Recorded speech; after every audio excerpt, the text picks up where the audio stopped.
మార్గశిర మాసంలో ఆరుద్ర నక్షత్రం వచ్చిన రోజును శివ ముక్కోటి అని పిలుస్తారు. ముక్కోటి ఏకాదశి ఎంత విశేషమైనదో అదేవిధంగా శివ ముక్కోటి కూడా అంతే పవిత్రమైన రోజు. ఈ రోజు శివ దర్శనం చేసుకోవటం, శివాభిషేకం చేయటం వల్ల కోటిసార్లు పూజించినంత పుణ్యం లభిస్తుంది.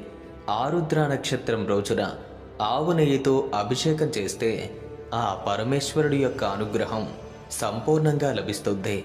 ఈరోజు శివలీలలు విన్నంత మాత్రాన, చెప్పినంత మాత్రాన జన్మ జన్మల పాపాలు తొలగి కోటి జన్మల పుణ్యం కలుగుతుంది.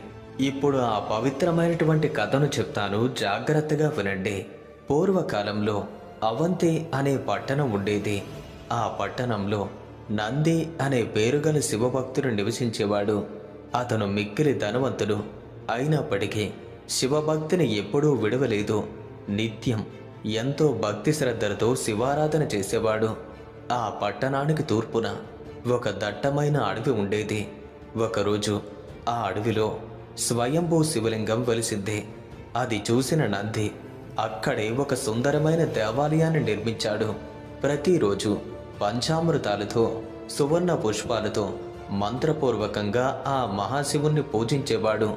ఇలా కొన్ని రోజులు గడిచిన తరువాత ఆ పట్టణానికి సమీపంలో ఉన్న గ్రామంలో నివసించే ఓ కిరాతుడు అనే వేటగాడు తన వృత్తి ప్రకారం పక్షి వేటకై అడవిలోకి వచ్చాడు.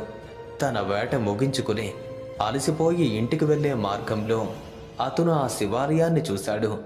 గుడిలోకి ప్రవేశించి శివలింగాన్ని చూసిన క్షణం ఆ కిరాతునికి అపారమైన భక్తి కలిగింది. శివయ్యను పూజించాలి అనే తీవ్రమైన కోరిక పుట్టింది. కానీ ఆ దట్టమైనటువంటి అడవిలో పూజా సామాగ్రి ఏమీ దొరకలేదు. అయితే అన్నింటికీ భగవంతుడే ఉన్నాడు అనే నమ్మకంతో ఆ కిరాతుడు సమీపంలోని సరస్సు వద్దకు వెళ్ళాడు. నోటిలోనే నీళ్లు పుక్కిట పట్టి మారేడు ఆకులు కొన్ని తెచ్చి ఆలయంలోకి వచ్చాడు. అప్పటికే ఉదయం నంది చేసిన పూజ వల్ల శివలింగం పైన రత్నాలు, పుష్పాలు ఉన్నాయి. కిరాతుడు వాటన్నింటినీ తీసిపారేసి తన పద్ధతిలో పూజను ప్రారంభించాడు.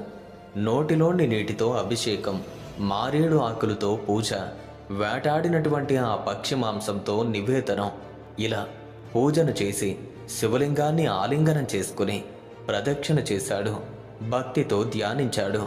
తరువాత తృప్తిగా తాను ఇంటికి వెళ్ళాడు. మరుసటి రోజు నంది గుడికి వచ్చి చూడగా అంతా అపరిశుభ్రంగా ఉంది.